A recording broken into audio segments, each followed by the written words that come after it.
안녕하세요. 도해한의원입니다. 오늘은 많은 분들이 고생하고 계시는 역류성 식도염에 대해서 한번 말씀해 드리겠습니다.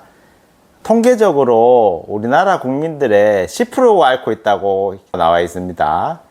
이 식도염은 주로 밤늦게 과식을 하신다거나 야식을 드신다거나 아니면 밤에 야간 근무를 하신다거나 아니면 불규칙한 생활을 하신다거나 아니면 스트레스나 불안, 불면증 등으로 많이 오는 현대인의 질병입니다.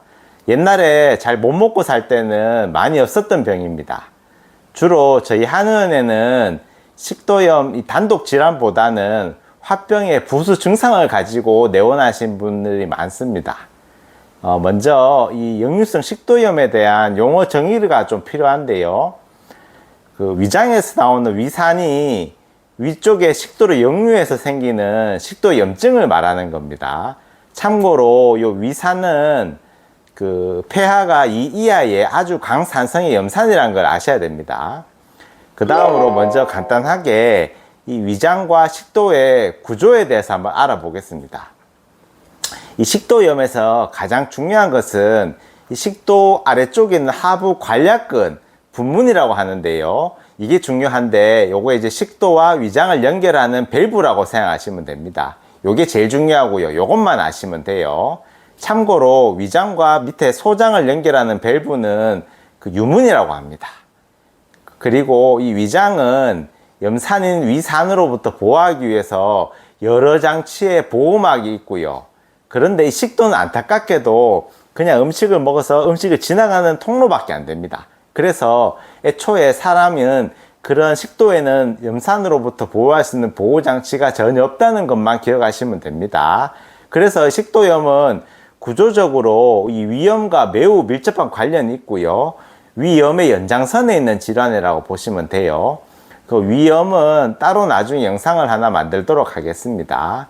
이 역류성 식도염의 원인은 한마디로 식도와 위장을 연결하는 관략근, 요걸 이제 앞으로 밸브라고 제가 부를게요. 요거의 고장 때문에 온다고 보셔야 되는데요.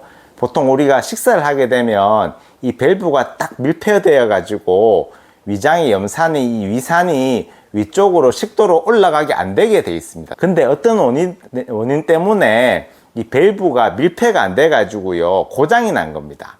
이때 이 제일 큰 원인은 이 생활 습관이나 식습관이 잘못된 것이 오래돼 가지고 밸브가 고장난 겁니다. 그리고 이 밸브 이 마개가 노화되어서 밀폐가 안 되는 것도 포함이 됩니다. 그리고 또 한 가지 중요한 원인은 스트레스나 긴장을 한다거나 불안하거나 화병 같이 과도한 불안 긴장은 음식이 없어도 위산이 저절로 분비되게 하기 때문에 큰 원인의 일부분을 차지합니다. 이 밸브가 고장나는 원인은요, 가장 현대인들한테 흔한 게 밤에 음주를 하는 겁니다. 이 술이 특히 중요한데요. 술 마시고 안주 드시고 곧바로 잠들게 되면은요, 이 알코올이 밸브의 긴장도를 크게 떨어뜨려 가지고 저절로 밸브가 밀폐가 안 되고 열리게 됩니다. 우리가 술을 먹고 잠들면은요, 코골이가 심해지는 원인하고 똑같습니다. 이게 왜 코골이가 심해지면 하면요, 술을 먹게 되면은 이 목젖에 긴장이 떨어져 가지고요. 긴장도가 떨어져 가지고 이 술이 모든 근육의 이완을 촉진을 하거든요. 그래서 한마디로 몸이 늘어지는 겁니다. 이 밸브도 근육이기 때문에 마찬가지 기전 때문에 술을 드시면 밸브가 밀폐가 잘 안 된다고 보셔야 돼요. 또한 이제 커피라든가 담배라든가 야식 아니면은 신맛이 나는 과일들 아니면 저녁늦게 식사하는 거, 그다음에 과식하는 거, 밀가루 음식, 빵이나 면 종류들, 그리고 식사 후에 바로 눕는 것, 이런 등등이 큰 원인이 되고요.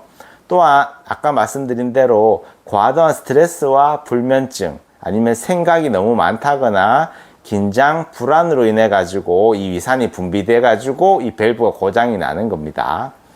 다음으로 역류성 식도염의 증상을 볼 텐데요. 이 특징 증상은 가슴 통증입니다. 특히 새벽에 많이 심하고요. 그리고 가슴이 타는 느낌도 많이 받으십니다. 이거를 보통 하트 버닝이라 그러거든요. 그리고 그 다음이 흔한 게 목에 이물감, 그리고 밤에 기침이 나고 목이 간질간질한 거, 그 다음에 입이 쓴 거, 그 다음에 목소리가 자꾸 쉬는 거, 그리고 이 어금니 안쪽에 이빨이 염산에 상하는 경우도 간혹 있습니다. 이빨이 썩는 거죠. 다른 증상이 없는데 이빨이 썩어가지고 치과에 갔다가 역류성 식도염을 발견하는 경우도 왕왕 있습니다. 그리고 그 다음에 치료를 볼 텐데요. 치료는 약입니다. 약이고, 그 다음에 이 약보다 더 중요한 거는 생활 습관과 식습관 교정이 매우 중요합니다. 먼저 약물을 보자면요. 기본적으로 위산을 없애는 모든 제산제가 다 여기에 해당이 됩니다. 보통 일반 의약품으로 처방전 없이 약국에서 구입할 수 있는 가장 유명한 약이 개비스콘이라는 약이 있어요.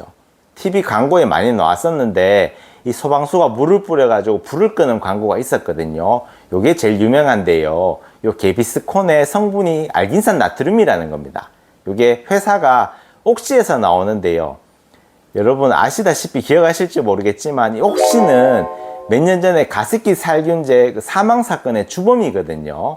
그래서 그때 옥시 불매 운동을 했던 걸 기억하실 겁니다.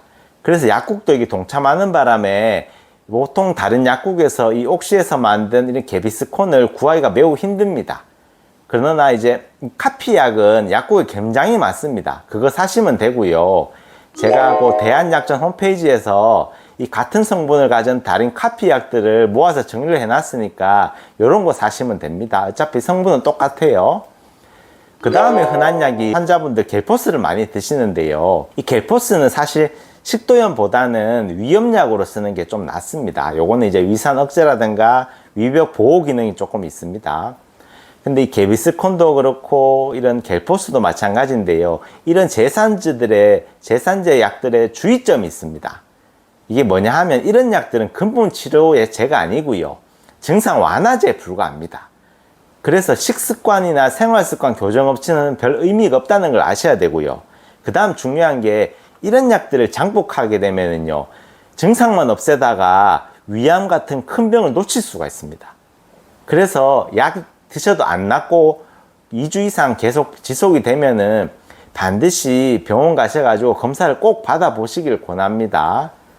그리고 환자분들이 카베진에 대해서도 많이 여쭤보시거든요. 여러분 아시겠지만 이 카베진은 양배추 추출물 가지고 일본에서 나온 제품인데 옛날에 아주 선풍적인 인기를 끌었고요. 지금도 꽤 많으신 분들이 이걸 드시고 계세요. 이 카베진은 부작용은 적지만은 효과가 아주 세지도 않습니다. 그래서 가벼운 식도염 정도는 효과가 있을 수 있고요. 사실 돈이 아까우시면 그냥 양배추 따린 물을 진하게 해가지고 드시는 것도 어느 정도 효과는 있을 겁니다. 그리고 한약재에서는요, 두 개만 아시면 돼요. 하나는 유금피라고도 하고 유백피라고도 하는데 느릅나무 껍질을 이야기합니다. 그리고 또 하나는 해표차라고도 하고 오적골이라고도 하는데요. 갑오징어 뼈를 이야기하는 겁니다. 요 두 가지만 아시면 돼요. 요 두 개를 동일보건 시대부터 민간에서 제일 많이 쓰이는 약재 두 가지입니다. 요거 하나 아시면 되고요. 물론 저희 한의원에서는 이 식도염과 화병 증상을 같이 가지고 계시는 분한테는 따로 잘 듣는 특효 비방 처방이 있습니다. 있는데 요거는 이제 전문적인 한약재가 많이 들어가기 때문에 여기서는 생략하겠습니다. 그 다음으로 이 역류성 식도염의 생활 습관을 한번 정리를 해 보겠습니다. 이게 약보다 훨씬 중요하다고 아까 말씀드렸지 않습니까? 요거는 제일 먼저 중요한 거는 식사하시고 3시간 안에는 절대 눕지 마세요. 그리고 주무실 때는 약간 상체를 위로 올리는 게 좋습니다. 그래야지 요 염산이 위로 역류를 안 하겠죠. 그래서 심하신 분들 보면은 실제로 이렇게 약간 앉아가지고 주무시는 분들도 꽤 계십니다. 그래야 염산이 역류를 안 하니까요. 그리고 밀가루라든가 술, 담배, 튀김, 고기. 여기서 고기는 수육은 괜찮은데 삼겹살처럼 구워 드시는 고기를 말하는 겁니다. 그런 거 조심하셔야 되고요. 그 다음에 콜라, 사이다 같은 탄산음료 조심하셔야 돼요. 그리고 매운 거. 특히 김치도 씻어 드시는 걸 권합니다. 그리고 신맛 나는 과일도 조심하셔야 되고요. 그리고 저녁을 일찍 가볍게 순하게 드시고 완전히 소화되신 후에 주무시도록 노력을 하셔야 됩니다. 그 다음으로 요 역류성 식도염하고 비슷한 감별해야 될 질환이 굉장히 많습니다. 제가 몇 가지만 말씀드리자면요. 보통 감기하고 헷갈려 하세요. 우리가 감기 나면은 기침이 나지 않습니까? 그래서 헷갈려 하시는데 보통 이 감기로 인한 기침은요, 기침이 나지만 열이 나야 되고 몸에, 그리고 몸살이라든가 다른 재반, 목감기 증상이 동반된다는 게 특징입니다. 그리고 매획기라는 병이 있는데요, 요거는 화병이나 스트레스로 인해 가지고 목이 답답하고 이물감을 느끼는 거거든요. 요건 이제 불안이라든가 공황장애 증상과 유사합니다. 요것도 좀 헷갈릴 수 있고요. 그 다음에 부위가 가슴이 통증이 있기 때문에 협심증하고도 많이 헷갈려 하시고요. 그리고 체한 거하고도 많이 헷갈려 하십니다. 요거는 잘 감별을 하셔야 됩니다. 그리고 요런 거는 이제 감별할 때는 혼자 판단하지 마시고요. 가까운 한의원이나 병원 가셔가지고 감별하기를 권해드립니다. 지금까지 역류성 식도염에 대해서 알아보았습니다. 감사합니다.